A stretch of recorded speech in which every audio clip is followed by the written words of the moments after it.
Rangkaian kegiatan pengimbasan implementasi kurikulum Merdeka juga dihadiri dari tim PKP SMP Negeri 28 Solo Selatan.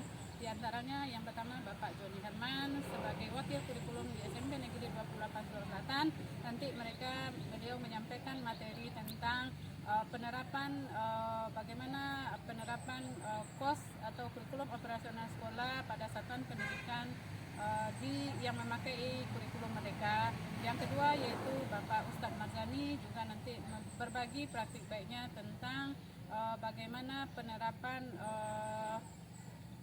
proyek P5 di sekolah dengan memakai kurikulum Merdeka. Terusnya Ibu Rike Nuari sebagai guru penggerak juga, dia nanti menyampaikan informasi juga tentang menganalisis CP menjadi TP, TP menjadi ATP, ATP menjadi modul, dan nanti pembahasan juga tentang KKTP. Dan terakhir yaitu Ibu Desi Anggriani sebagai guru BK SMP Negeri 28 Selatan juga menyampaikan paparannya mengenai bagaimana mendiagnostik atau asesmen diagnostik, yaitu yang bersifat non-kognitif dan juga kognitif. Inilah kegiatan kita Bapak Ibu dan tim kami dari SMP Negeri 28 Selatan. Terima kasih. Assalamualaikum warahmatullahi wabarakatuh. Sekarang sudah dibuka itu guru penggerak angkatan 10. Ya. Jadi saya harap Bapak Ibu untuk mengikuti kegiatan program pemerintah tentang guru penggerak itu sudah dibuka tanggal 17 kemarin sampai tanggal 15 Agustus ya. Itu ganti nama Bapak Ibu sebenarnya. Formatnya aja yang beda. Sebenarnya hampir sama. Jadi kurikulum 2013 beda kurikulum 2013 dan kurikulum kurikulum Merdeka Umar itu letaknya itu adalah pada proyek Bapak Ibu. Kalau untuk yang kurikulum Merdeka itu profil pelajar Pancasila. Nah, jadi sama ya. Kita harus menyiapkan program tahunan, kita harus membuat rincian minggu efektif terlebih dahulu ya. Kemudian kita harus membuat program tahunan. Di situ kita akan turunkan menjadi program semester.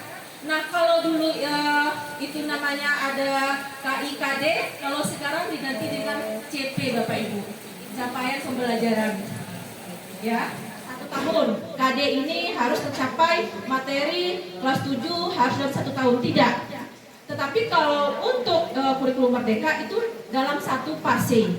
Misalkan tidak terkejar Bapak Ibu di dalam tujuan pembelajaran, tidak terkejar dalam kelas 7, bisa Bapak Ibu lanjut ke kelas 8 dengan satu syarat masih dalam 1 fase. Karena tidak di sini per fase, bukan per kelas Bapak Ibu.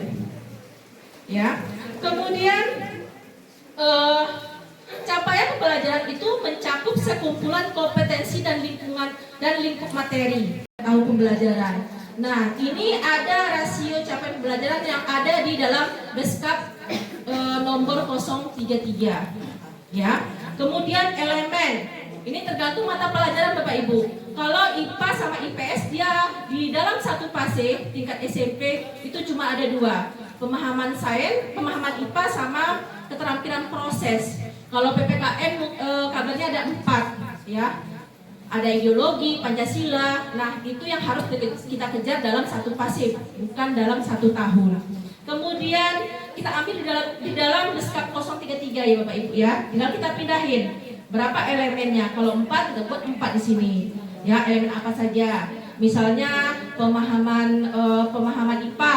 Elemen IPA apa CP-nya? Kita ambil dalam Beskap 033. Kemudian kita lanjut ke tujuan pembelajaran. Ya, dari CP yang telah dibuat oleh pemerintah sesuai dengan Beskap 033, kita kita analisis lagi Bapak Ibu, ya, apa aja materi dan kompetensi yang akan kita buat menjadi tujuan pembelajaran. Nah, tujuan pembelajaran ini itu adalah deskripsi pencapaian 3 aspek kompetensi.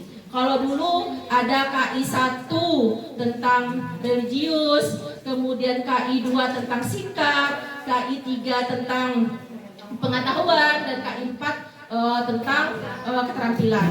Nah, kalau di sini itu dijadikan satu oleh pemerintah berdasarkan elemen. Makanya kalau IPA ya Bapak Ibu ada elemen pemahaman IPA, berarti itu berkaitan dengan pengetahuan. Contoh TP dan ATP untuk mata pelajaran IPA Bapak Ibu.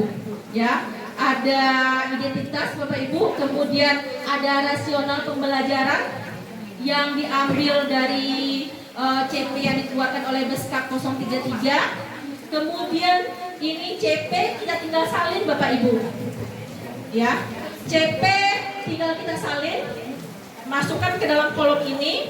Kemudian untuk memilih kompetensi Bapak Ibu, kita lihat tadi sudah dikatakan bahwa untuk menurunkan TP dari CP kita harus melihat kompetensinya, kata kerjanya yang digabung dengan materi. Ini saya kasih contoh sedikit Bapak Ibu, CP untuk mata pelajaran IPA. Di situ ada IPA pada akhir fase D, peserta didik mampu melakukan. Berarti kata kerjanya adalah melakukan. Nah, Bapak Ibu. Nah, yang CP tadi kita ambil di dalam lembar kerja CP, kita pindahkan, copy paste Bapak Ibu. Ya. Kemudian yang kompetensi kita lihat, kita analisis di dalam CP tadi. Ya Bapak Ibu ya. Ya. CP tadi yang tadi kita pindahkan ke kolom pertama. Kemudian kompetensi ini kita telaah, kita analisis. Kalau misalnya untuk IPA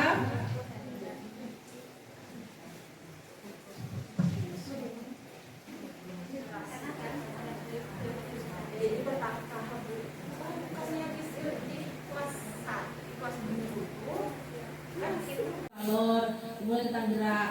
Dan untuk materi kelas 1-2 ini lagi, kelas 8 ini diambil, konten ini diambil dari CP tadi Bapak Ibu. Ya, diambil dari CP. Kita nggak lari dari CP.